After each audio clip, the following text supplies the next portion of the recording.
Hello friends, good morning, જય શ્રી કૃષ્ણ. હવે જો દિવાળીના વેકેશન પહેલા આપણે ચર્ચા કરેલી હતી. આઈએમપી 4 ટોપિક આપણી પાસે છે: resonance, hyper conjugation, inductive effect અને ઇલેક્ટ્રોમેરિક ઇફેક્ટ, કે જેની અંદર આપણે કંઈક ઇલેક્ટ્રોનના સ્થાનાંતર વિશે ડિસ્કશન કરવાનું હતું. એમાંથી આપણે ઇલેક્ટ્રોમેરિક અસર વિશે જોઈ ગયા હતા કે કઈ રીતના ઇલેક્ટ્રોમેરિક અસરની અંદર એક પ્રકારના ઇલેક્ટ્રોનનું એટલે કે બંધનું કંઈક સ્થાનાંતર જોવા મળે છે. આ ટોપિક આપણે કમ્પ્લીટ કરી ગયા હતા કે જેની અંદર આપણે પ્લસ ઈ અને માઇનસ ઈ, ધન ઇલેક્ટ્રોમેરિક અસર અને ઋણ ઇલેક્ટ્રોમેરિક અસર, આ બંને વિશે જોઈ ગયા હતા. હવે આપણે ચાલુ કરી છે સંસ્પંદન. તો સંસ્પંદન એટલે થાય શું? એટલે કે રેઝોનન્સ. સંસ્પંદનને અંગ્રેજીમાં રેઝોનન્સ કહેવામાં આવે છે. એટલા માટે એને કેના દ્વારા સિમ્બોલાઇઝ કરવામાં આવે છે? આર દ્વારા. રેઝોનન્સનો સ્પેલિંગ આર થી શરૂઆત થાય એટલે કે સંસ્પંદન, કે એના માટેનો સિમ્બોલ કયો છે? આર. આર મીન્સ કે સંસ્પંદન. તો સંસ્પંદન એટલે થાય છે. તો જો લખેલું છે, બે પાઈબંધોની પારસ્પરિક ક્રિયા અથવા તો પાઈબંધ અને અબંધકારક ઇલેક્ટ્રોન યુગ્મ વચ્ચેની. તો ચાલો જોઈએ સેન્ટેન્સ શું કહેવા માંગે છે. તો પેલા પોઈન્ટમાં એવું કીધું છે, બે પાઈબંધો અથવા તો પાઈબંધ અને અબંધકારક ઇલેક્ટ્રોન યુગ્મ. તો જો ખ્યાલ જ છે, સંસ્પંદન એટલે કે કાં તો બે પાઈબંધ અથવા તો પાઈબંધ અને અબંધકારક ઇલેક્ટ્રોન યુગ્મ વચ્ચે એવી કંઈક પારસ્પરિક ક્રિયા થશે કે જેના લીધે અણુની અંદર કઈ વસ્તુ ઉત્પન્ન થશે? ધ્રુવીયતા. ધ્રુવીયતા એટલે કઈ ને આપણે ખ્યાલ જ છે, positive and negative charge. Dhruv means કે પોઝિટિવ એન્ડ નેગેટિવ. આપણી પાસે એવા અણુ હશે કે જેની અંદર કાં તો બે પાઈબંધ હશે અથવા તો પાઈબંધ અને અબંધકારક ઇલેક્ટ્રોન યુગ્મ, આ બંને વચ્ચે એવી રીતના પારસ્પરિક ક્રિયા થશે કે જેના લીધે અણુની અંદર કઈ વસ્તુ ઉત્પન્ન થશે? ધ્રુવીયતા ઉત્પન્ન થશે, જેને શું કહેવામાં આવે છે? સંસ્પંદન અસર કહેવામાં આવે છે. તો એવું કહી શકીએ કે જો કોઈ પણ અણુની અંદર સંસ્પંદન થતું હશે તો એની અંદર કઈ વસ્તુ ઉત્પન્ન થતી હશે? ધ્રુવીયતા મીન્સ કે ઈ અણુની અંદર પોઝિટિવ ચાર્જ અને નેગેટિવ ચાર્જ જોવા મળતો હશે. તો ચાલો જોઈએ વળી પાછું. બે પાઈબંધોની પારસ્પરિક ક્રિયા અથવા તો પાઈબંધ અને અબંધકારક ઇલેક્ટ્રોન યુગ્મ વચ્ચેની પારસ્પરિક ક્રિયાના લીધે અણુમાં કઈ વસ્તુ ઉત્પન્ન થાય છે? ધ્રુવીયતા ઉત્પન્ન થાય છે. આ અસરને શું કહેવામાં આવે છે? સંસ્પંદન અસર. તો જો આપણે પાઈબંધ તો ખ્યાલ જ છે, આપણે સંકરણ જોઈ ગયા હતા, sp અને sp2, કે જેની અંદર આપણે આલ્કીન નું એક એક્ઝામ્પલ લઈએ તો CH2 દ્વિબંધ CH2, આલ્કાઇન નું એક એક્ઝામ્પલ લઈએ તો CH ટ્રિપલ બંધ CH. તો આપણે ખ્યાલ જ છે કે જેની અંદર કાર્બન અને કાર્બન વચ્ચે એક સહસંયોજક બંધ હોય, બીજો બંધ કયો હોય છે? પાઈ બંધ.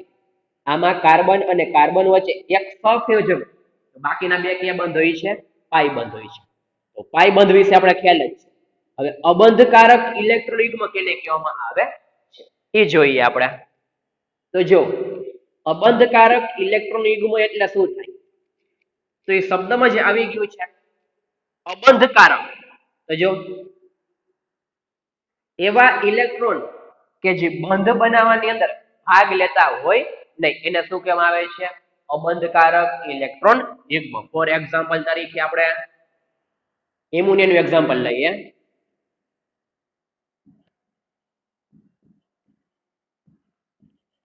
એમોનિયા કે જેની અંદર આપણે આ રીતે લખીએ છીએ NH3, ને નાઇટ્રોજન પર શું કરીએ છીએ? આ રીતના બે ઇલેક્ટ્રોન દર્શાવીએ છીએ. અથવા તો તમે આ રીતના લખો તો એનું મીનિંગ એ જ થાય, NH3 લખી. આ બંને વસ્તુ સરખી જ છે. આમાં નાઇટ્રોજન ઉપર અબંધકારક ઇલેક્ટ્રોન યુગ્મ દર્શાવેલા નથી, જ્યારે આમાં દર્શાવેલા છે. તો જો આ નાઇટ્રોજન પાસે અબંધકારક ઇલેક્ટ્રોન યુગ્મ આવેલા છે. આ ઇલેક્ટ્રોન કે બંધ બનાવવામાં ભાગ લેતા નથી, તો એને શું કહેવામાં આવે છે? અબંધકારક ઇલેક્ટ્રોન યુગ્મ. એવા ઇલેક્ટ્રોન કોઈ પણ પરમાણુ પાસે એવા ઇલેક્ટ્રોન હશે કે જે બંધ બનાવવામાં કે ભાગ લેતા નથી, એને શું કહેવામાં આવે છે? અબંધકારક ઇલેક્ટ્રોન યુગ્મ. તો નાઇટ્રોજન પાસે એક અબંધકારક ઇલેક્ટ્રોન યુગ્મ, યુગ્મ એટલે કે આખી પેર, પેર મીન્સ કે બે ઇલેક્ટ્રોન. ત્યાર પછી એક્ઝામ્પલ લઈએ આપણે પાણીનું. સેકન્ડ એક્ઝામ્પલ, પાણી. એમાં આપણે આ રીતે લખીએ છીએ H2O, અથવા તો આપણે આ રીતે લખીએ H2O, અને અહીંયા બંને વસ્તુ સરખી જ છે. એકની અંદર અબંધકારક ઇલેક્ટ્રોન યુગ્મ દર્શાવેલા છે, જ્યારે બીજામાં અબંધકારક ઇલેક્ટ્રોન યુગ્મ દર્શાવેલા નથી. તો જો ઓક્સિજન પાસે કેટલી પેર છે? બે પેર છે. નાઇટ્રોજન પાસે એક, ઓક્સિજન પાસે બે. અબંધકારક ઇલેક્ટ્રોન યુગ્મ. તો અબંધકારક ઇલેક્ટ્રોન યુગ્મ એટલે ખ્યાલ આવી ગયો. એવા પરમાણુ કે જેની પાસે એવા ઇલેક્ટ્રોન આવેલા હોય કે જે બંધ બનાવવામાં કે ભાગ લેતા નથી. તો નાઇટ્રોજન પાસે એક અબંધકારક ઇલેક્ટ્રોન યુગ્મ આવેલા હોય, જ્યારે ઓક્સિજન પાસે કેટલા આવેલા હોય? બે અબંધકારક ઇલેક્ટ્રોન યુગ્મ આવેલા હોય. ત્યાર પછી એક્ઝામ્પલ જોઈએ હેલોજન.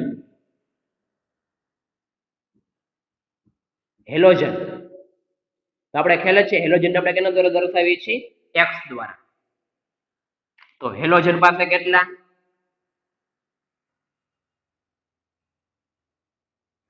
ત્રણ અબંધકારક ઇલેક્ટ્રોન યુગ્મની પેર આવેલી હોય છે.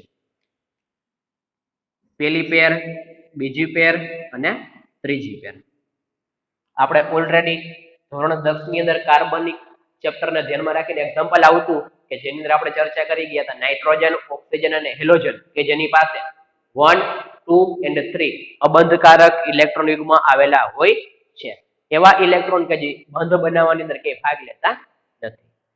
તો પાઈ બંધ ખ્યાલ આવી ગયો, અબંધકારક ઇલેક્ટ્રોન યુગ્મ ખ્યાલ આવી ગયો. તો હવે આપણી પાસે જે સંસ્પંદન છે R, એના બે પ્રકાર છે, ધન સંસ્પંદન અસર અને બીજું આવે છે ઋણ સંસ્પંદન અસર. એમાં પ્લસ ફર્સ્ટ આપણે જોઈએ છીએ ધન સંસ્પંદન અસર, મીન્સ કે પ્લસ આર અસર. પ્લસ આર અસર કેને કહેવામાં આવે છે? તો જો ખાસ રેઝોનન્સ મીન્સ કે સંસ્પંદન ખ્યાલ આવી ગયો. કાં તો બે પાઈબંધ અથવા તો પાઈબંધ અને અબંધકારક ઇલેક્ટ્રોન યુગ્મ વચ્ચેની પારસ્પરિક ક્રિયાને લીધે કઈ વસ્તુ પ્રોડ્યુસ થશે? ધ્રુવીયતા ઉત્પન્ન થશે. એને શું કહેવામાં આવે છે? સંસ્પંદન. સંસ્પંદનમાં પ્લસ આર અને માઇનસ આર, આપણે કેમ ઇલેક્ટ્રોમેરિક અસરમાં પ્લસ અને માઇનસ હતું, એ જ રીતના ધન અને ઋણ. એમાં ફર્સ્ટ આપણે જોઈએ ધન સંસ્પંદન અસર મીન્સ કે પ્લસ આર અસર કેને કહેવામાં આવે છે? પ્લસ આર અસર. તો જો પ્લસ આર અસર કેને કહેવામાં આવે છે? આ અસરમાં ઇલેક્ટ્રોન સંયુગ્મિત પ્રણાલીમાં જોડાયેલા પરમાણુ કે વિસ્થાપિત સમૂહથી દૂર સ્થાનાંતર પામે છે. આ સેન્ટેન્સને આપણે એક્ઝામ્પલ દ્વારા સમજીજો.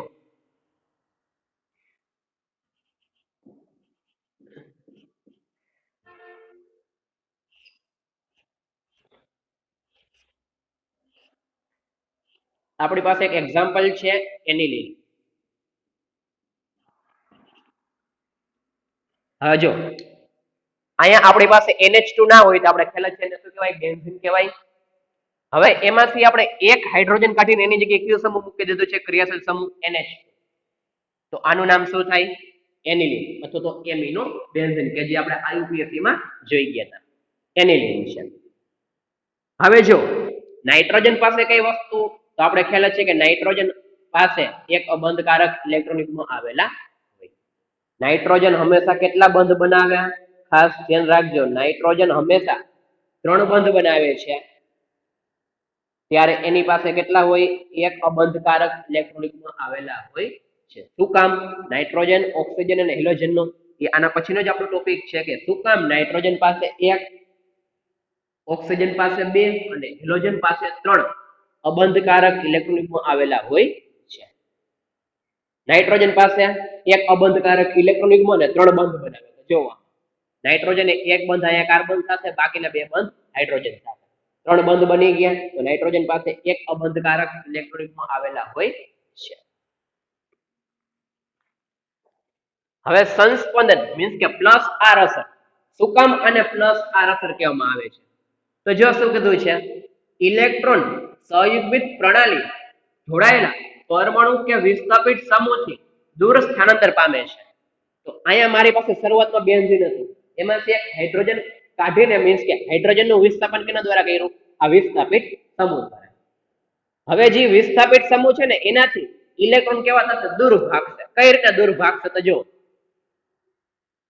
આપણી પાસે જે સંસ્પંદન છે એ સંસ્પંદનની એક કન્ડિશન છે. કઈ કન્ડિશન છે?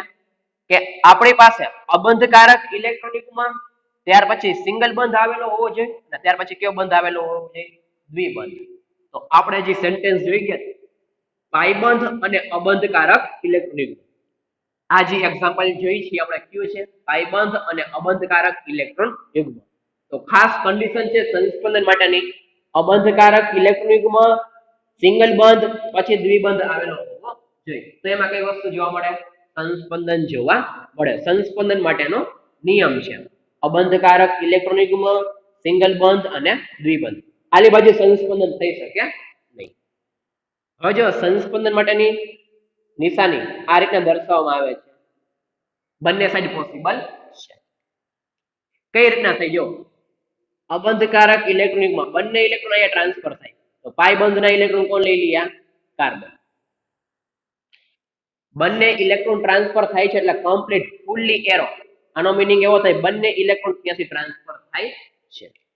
તો આપણે ઇલેક્ટ્રોનના સ્થાનાંતરની કંઈક ચર્ચા કરી છે. તો શું નાઇટ્રોજન ઉપર જે અબંધકારક ઇલેક્ટ્રોન યુગ્મ હતા એ હવે અહીંયાથી દૂર થઈ ગયા. ક્યાં આવ્યા છે? નીચે ચક્ર રિંગમાં આવી ગયા. તો જો હવે ફર્સ્ટ કઈ રીતના બને? આ રીતના કરી શકીએ આપણે.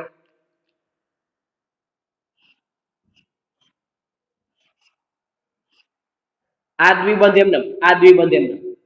હવે જો આ અબંધકારક ઇલેક્ટ્રોન યુગ્મ છે નાઇટ્રોજનના, અહીંયા કાર્બન અને નાઇટ્રોજન વચ્ચે આવ્યા. તો આ પાઈ બંધના ઇલેક્ટ્રોન કોણ લઈ ગયું? આ કાર્બન. હવે જો અહીંયા સિંગલ બંધ હતું એમાં શું આવી જશે? દ્વિબંધ આવી જશે. NH2. નાઇટ્રોજન પર કયો ચાર્જ આવશે? Positive charge. શું કામ? નાઇટ્રોજન હંમેશા કેટલા બંધ બનાવે? 3 બંધ બનાવે. જ્યારે 4 બંધ બનાવે ત્યારે નાઇટ્રોજન પર કયો ચાર્જ આવે? Positive charge. અથવા તો નાઇટ્રોજને શું કર્યું છે? પોતાની પાસે રહેલા અબંધકારક ઇલેક્ટ્રોન યુગ્મનું દાન કર્યું છે, એટલા માટે એનો પર કયો ચાર્જ? Positive charge. હવે જો આ પાઈ બંધના બંને ઇલેક્ટ્રોન ક્યાં આવી જશે? કાર્બન પાસે આવી જશે. તો કાર્બન પાસે આપણે આ રીતે ઇલેક્ટ્રોન દર્શાવી શકીએ. હવે જો આગળ કન્ડિશન, ઇલેક્ટ્રોન છે, સિંગલ બંધ છે, દ્વિબંધ. વળી પછી આગળ શું થાય? સંસ્પંદન થાય. જ્યાં લગી કન્ડિશન જોવા મળે ત્યાં લગી સંસ્પંદન કરવું. તો કઈ રીતના? તો જો આ ઇલેક્ટ્રોન અહીંયા ટ્રાન્સફર થાય મીન્સ કે પાઈ બંધ બનાવી નાખે. આ બંધના બંને ઇલેક્ટ્રોન કોણ લઈ જાય? કાર્બન. ખાસ જે રીતના નિશાની દર્શાવું છું એ રીતના ખાસ નિશાની કરવાની.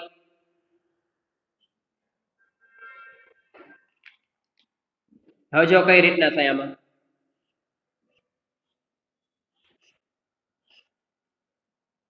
આ દ્વિબંધ એમને રાખી દો, ઉપલું એમને રાખી દો.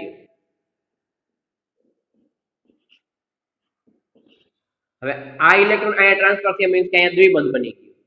આ પાઈ બંધના ઇલેક્ટ્રોન અહીંયા આવી ગયા. આ કાર્બન ઉપર અબંધકારક ઇલેક્ટ્રોન. હવે જો કન્ડિશન આવી, ઇલેક્ટ્રોન છે, સિંગલ બંધ છે, દ્વિબંધ છે.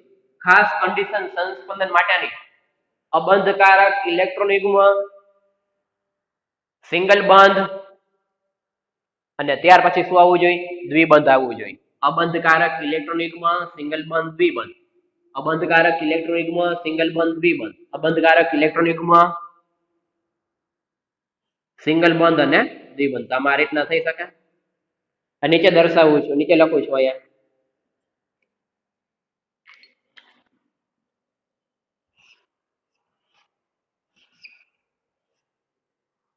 અહીંયા દ્વિબંધ બની જશે. અહીંયા દ્વિબંધ as it is. NH2 nitrogen પર કયો ચાર્જ? Positive charge.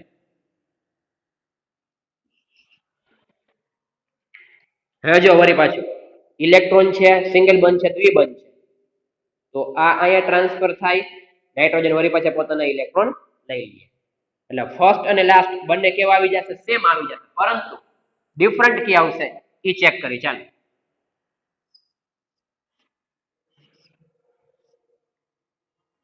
દ્વિબંધ દ્વિબંધ, અહીંયા દ્વિબંધ NH2 અબંધકારક ઇલેક્ટ્રોન યુગ્મ.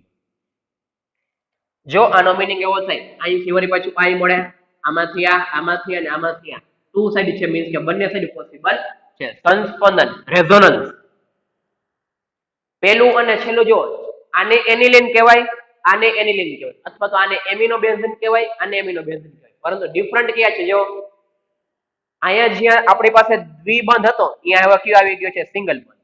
અહીંયા જ્યાં સિંગલ બંધ હતો અહીંયા શું આવી ગયો છે? દ્વિબંધ. અહીંયા જ્યાં દ્વિબંધ હતો ત્યાં સિંગલ બંધ. અહીંયા સિંગલ બંધ હતો ત્યાં દ્વિબંધ. અહીંયા દ્વિબંધ તો અહીંયા સિંગલ બંધ. અહીંયા સિંગલ બંધ તો અહીંયા દ્વિબંધ.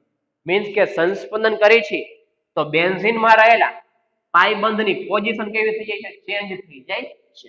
પહેલું અને છેલ્લું સરખું મળશે, પરંતુ પાઈ બંધની પોઝિશન કેવી થઈ જશે? ચેન્જ થઈ જાય. તો હવે જો આની અંદર શું કામ ધન સંસ્પંદન અસર કીધું છે? ધનનો મિનિંગ શું થાય? ઇલેક્ટ્રોન ને શું કરતું હોય? દાન કરતું હોય. આ ચક્રીય રિંગ ની અંદર શું કરે છે? ઇલેક્ટ્રોન ને દાન કરે છે નાઇટ્રોજન પોતાની પાસે રહેલા અબંધકારક ઇલેક્ટ્રોન કઈ બાજુ છે? ડાઉન સાઈડ છે. મીન્સ કે ચક્રીય રિંગ ને શું કરે છે? ઇલેક્ટ્રોન પ્રોવાઈડ કરે છે.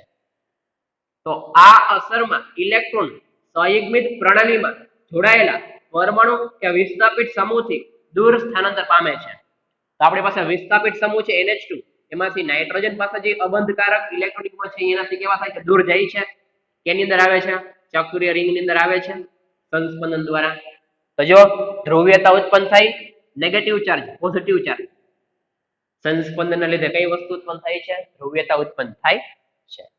તો પ્લસ આર અસર એટલે કે આપણે એવું કહી શકીએ કે જેની અંદર ઇલેક્ટ્રોનનો ફ્લો, મીન્સ કે ઇલેક્ટ્રોનનો પ્રવાહ અપ ટુ ડાઉન સાઈડ, આ અપ છે આ ડાઉન સાઈડ છે, અપ ટુ ડાઉન સાઈડ જોવા મળે છે. તેને શું કહેવામાં આવે છે? ધન સંસ્પંદન.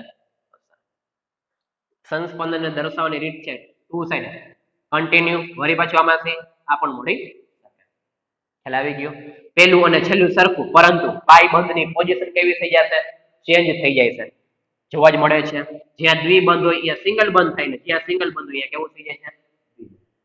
તો ચાલો ફર્સ્ટ પહેલા આટલું નોટ ડાઉન કરી લ્યો. સંસ્પંદન અસર આર, એની ડેફિનેશન, એમાં પ્લસ આર અને માઇનસ આર, એમાંથી ફર્સ્ટ જોયું આપણે ધન સંસ્પંદન અસર પ્લસ આર અને એનું એક્ઝામ્પલ.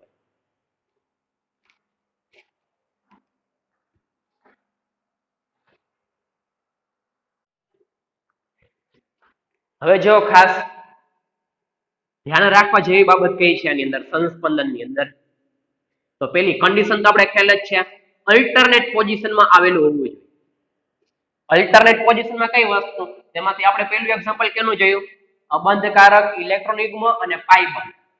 તો આપણી પાસે જે છે પાઈ બંધ અને અબંધકારક ઇલેક્ટ્રોન યુગ્મ, અબંધકારક ઇલેક્ટ્રોન યુગ્મ અને પાઈ બંધ બે અલ્ટરનેટ પોઝિશનમાં. અલ્ટરનેટ પોઝિશન એટલે શું થાય? એકાંતરે પોઝિશન, વચ્ચે સિંગલ બંધ આવવો જોઈએ. તો અબંધકારક ઇલેક્ટ્રોન યુગ્મ, સિંગલ બંધ અને દ્વિબંધ. તો જો આ બે વચ્ચે પ્રક્રિયા થઈ છે ઇલેક્ટ્રોન અને પાઈ બંધ વચ્ચે, તો શબ્દ આવ્યો વચ્ચેની પારસ્પરિક ક્રિયા. આ બે વચ્ચે સંસ્પંદન થાય છે કે જેના લીધે અણુમાં કઈ વસ્તુ ઉત્પન્ન થાય છે? ધ્રુવીયતા, પોઝિટિવ અને નેગેટિવ ચાર્જ. હવે આમાં ધ્યાન રાખવા જેવી બાબત કઈ છે? તો ખાસ જુઓ,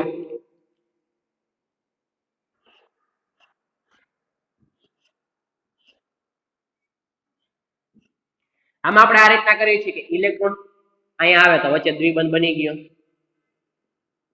NH2 પોઝિટિવ ચાર્જ.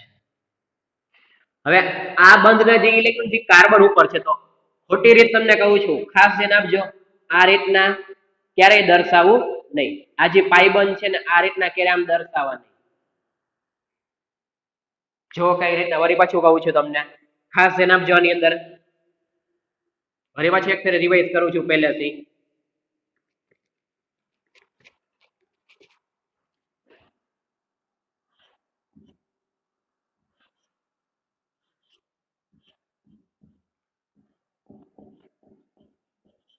આપણી પાસે આ રીતનું એનિલિન હતું કે જેમાં નાઇટ્રોજન પાસે અબંધકારક ઇલેક્ટ્રોન હતો. તો આ બંધને તમે ઇલેક્ટ્રોન અહીંયા ટ્રાન્સફર કર્યા મીન્સ કે અબંધકારક ઇલેક્ટ્રોન અહીંયા ટ્રાન્સફર કર્યા. પછી આ જે પાઈ બંધના જે ઇલેક્ટ્રોન છે ને આ રીતના ટ્રાન્સફર કરવાના. આ રીત ખોટી છે, આ રીત સાચી છે જે આપણે દર્શાવેલી હતી.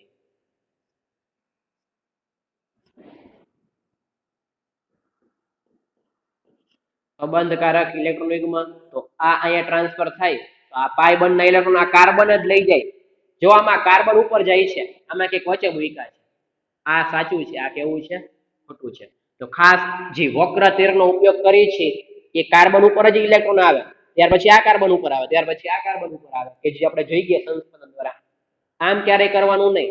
આ અબંધકારક ઇલેક્ટ્રોન યુગ્મ અહીંયા આવ્યા તો આ અહીંયા આવ્યા, હંમેશા કાર્બન ઉપર જ નાખવાનું. હજી એક રીત કહું છું, હજી આ રીતના નહીં કરવાનું. આપણી પાસે આ રીતના હોય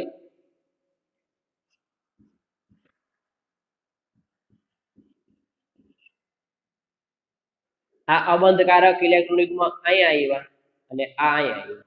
આ રીત પણ કેવી છે? ખોટી છે. હંમેશા સાચી રીત આ અબંધકારક ઇલેક્ટ્રોન યુગ્મ વચ્ચે આવશે મીન્સ કે તો કાર્બન અને નાઇટ્રોજન વચ્ચે દ્વિબંધ બની જશે. આ પાઈ બંધ ક્યાં આવશે? આ કાર્બન ઉપર મીન્સ કે ઇલેક્ટ્રોન કાર્બન ઉપર જ મૂકવાના, અહીંયા ક્યારેય મૂકવાના નહીં. આ રીત ખોટી છે, આ રીત ખોટી છે. આ રીત કેવી છે? સાચી છે. એટલે ખાસ ધ્યાન આપજો. જે વક્ર તીરનો ઉપયોગ કરો એ પર્ટિક્યુલર કરવાનો. અહીંયા વચ્ચે જ આવવું જોઈએ, કાર્બન અને નાઇટ્રોજન વચ્ચે. અહીંયા કાર્બન ઉપર જ આવવું જોઈએ. તો ખાસ આ વસ્તુ નોટ ડાઉન કરવા જેવી છે. વક્ર તીરને ખોટી પોઝિશનમાં ક્યારેય દર્શાવવું નહીં. હવે જો પ્લસ આર અસર છે એના માટે આપણે આવું લખી શકીએ.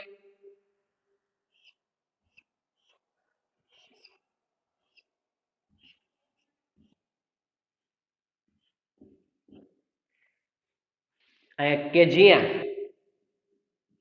એ બરાબર આપણી પાસે કોઈ પણ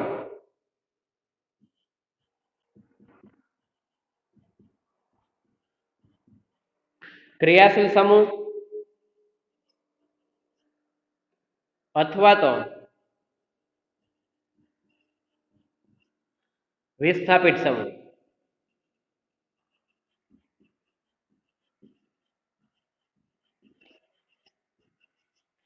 કોઈ પણ ક્રિયાશીલ સમૂહ અથવા તો વિસ્થાપિત સમૂહ એ બરાબર.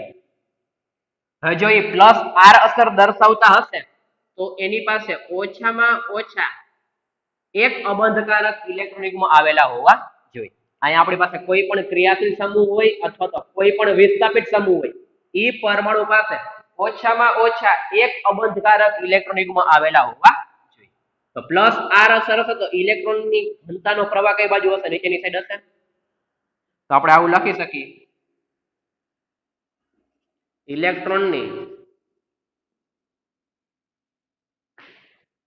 ઘનતાનો પ્રવાહ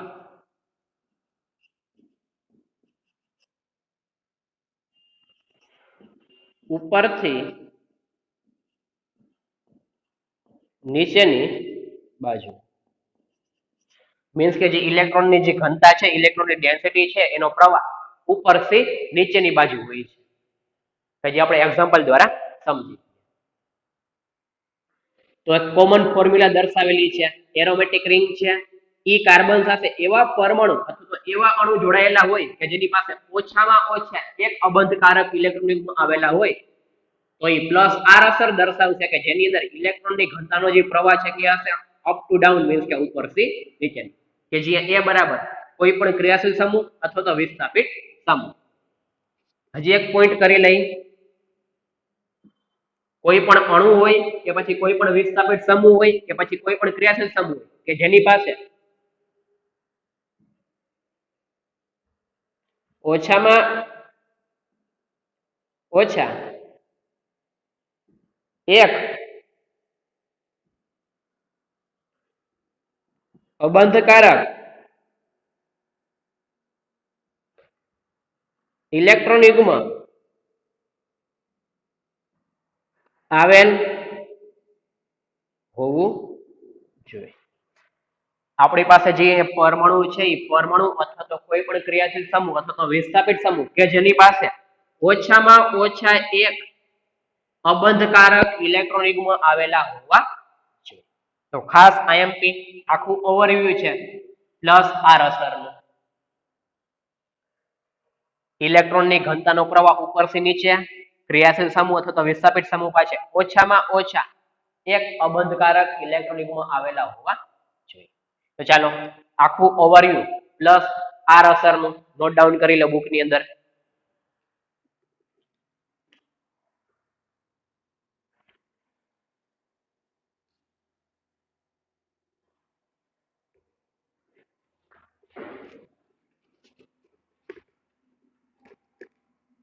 ચાલો હવે આપણે એક્ઝામ્પલ જોતા હોઈએ તો એ બરાબર આપણી પાસે એવા કયા ક્રિયાશીલ સમૂહ છે કે જેની પાસે કઈ વસ્તુ આવેલી હશે ઓછામાં ઓછા એક અબંધકારક ઇલેક્ટ્રોનિકમાં આવેલા હોવા જોઈએ. તો આપણી પાસે હમણાં જ એક્ઝામ્પલ જોઈ ગયા NH2. બીજું એક્ઝામ્પલ જતું હોય તો આપણી પાસે OH. એ બરાબર OH મૂકી દો અહીંયા. ત્યાર પછી ત્રીજું એક્ઝામ્પલ આપણે લખીએ તો ઈથર. આ બધા એવા પરમાણુ છે નાઇટ્રોજન ઓક્સિજન ઓક્સિજન કે જેની પાસે કઈ વસ્તુ આવેલી હશે અબંધકારક ઇલેક્ટ્રોનિકમાં આવેલા હોય. હજી એક એક્ઝામ્પલ જોતો હોય લાસ્ટ આપણી પાસે કયું છે હેલોજન. NH2 OH ઈથર અને હેલોજન કે જેમાં નાઇટ્રોજન પાસે એક અબંધકારક ઇલેક્ટ્રોનિકમાં ઓક્સિજન પાસે બે અબંધકારક ઇલેક્ટ્રોનિકમાં ઓક્સિજન પાસે બે અબંધકારક ઇલેક્ટ્રોનિકમાં અને હેલોજન પાસે ત્રણ અબંધકારક ઇલેક્ટ્રોન યુગ્મ. ખ્યાલ આવી ગયો.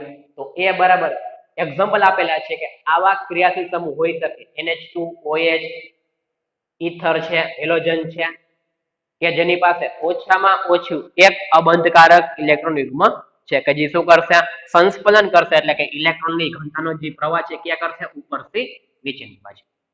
ખ્યાલ આવી ગયો. તો ચાલો એક્ઝામ્પલ લખી લ્યો.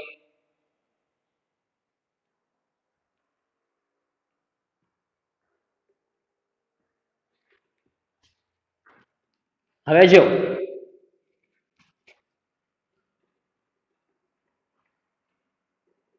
ત્યાર પછી આપણે એક ફિનોલ નું એક્ઝામ્પલ જોઈએ કે જેની અંદર શરૂઆતની તમને હિન્ટ આપી દઉં તમારી એક્ઝામ્પલ હોમવર્કમાં કરવાનું છે. ફિનોલ ની અંદર કઈ રીતના સંસ્પંદન થાય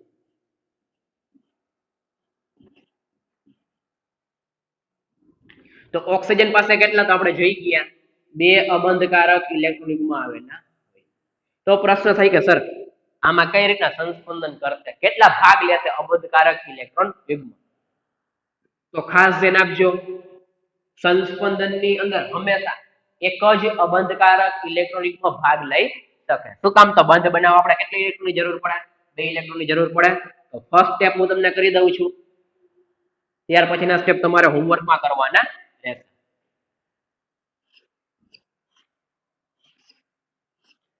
દ્વિબંધ એમને અહીંયા કઈ રીતના એક અબંધકારક ઇલેક્ટ્રોનિકમાં અહીંયા આવશે તો પાઈ બંધના ઇલેક્ટ્રોન કોણ લઈ જશે અહીંયા કાર્બન. તો જો ઓક્સિજન પાસે એક અબંધકારક ઇલેક્ટ્રોનિકમાં તો એઝ ઇટ ઇઝ છે. અહીંયા આપણી પાસે નેગેટિવ ચાર્જ મીન્સ કે અબંધકારક ઇલેક્ટ્રોનિકમાં આવી જશે. હવે ઓક્સિજન ખ્યાલ જ છે કેટલા બંધ બનાવે બે બંધ બનાવે. જ્યારે ત્રણ બંધ બનાવશે ત્યારે ઓક્સિજન ઉપર કયો ચાર્જ આવશે પોઝિટિવ ચાર્જ આવશે.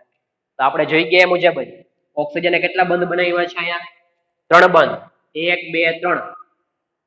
બીજા શબ્દમાં કહી શકીએ તો ઓક્સિજન શું કરે છે ઇલેક્ટ્રોનનું દાન કરે છે. તો દાન કરે છે તો વાસ્તવિક છે કે એના ઉપર કયો ચાર્જ આવશે પોઝિટિવ ચાર્જ. તો આપણે આ રીતના લખી શકીએ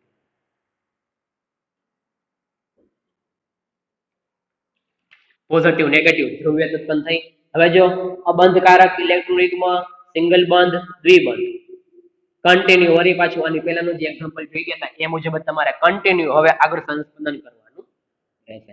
ફર્સ્ટ સ્ટેપ મેં તમને હિન્ટ આપી દીધા છે કે આપણી પાસે એવા પરમાણુ હોય કે જેની પાસે એક કરતા વધારે અબંધકારક ઇલેક્ટ્રોનિકમાં આવેલા હોય તો સંસ્પંદનની અંદર હંમેશા એક જ અબંધકારક ઇલેક્ટ્રોનિકમાં ભાગ લે છે બાકીનું એમને રાખી દેવાનું. હવે આમાં કન્ટિન્યુ આગળ કરીએ તો લાસ્ટ કેવું મળશે? પેલા જેવું જ મળશે, પરંતુ બંધની પોઝિશન કેવી થઈ જશે? પાઈ બંધની ચેન્જ.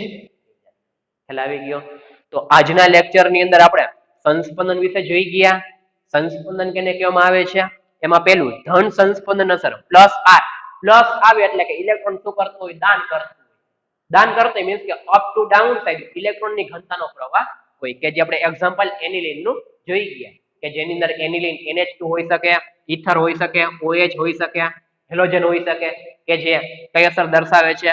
પ્લસ આર અસર દર્શાવતા ક્રિયાશીલ સમૂહ છે. ત્યાર પછીનો બીજો પોઈન્ટ, સંસ્પંદન માટેની કન્ડિશન અબંધકારક ઇલેક્ટ્રોન યુગ્મ સિંગલ બંધ દ્વિબંધ આવેલો હોવો જોઈએ. જો કોઈ પણ પરમાણુ પાસે એક કરતા વધારે અબંધકારક ઇલેક્ટ્રોન યુગ્મ આવેલા હોય તો હંમેશા એક જ અબંધકારક ઇલેક્ટ્રોન યુગ્મ સંસ્પંદન ની અંદર ભાગ લે છે. બીજું એઝ ઇટ ઇઝ રાખી દેવાનું. તો હવે તમને બે હોમવર્ક માં આપું છું, એક ફિનોલ નું આપ્યું છે અને બીજી એક હોમવર્ક માં આપું છું એક્ઝામ્પલ.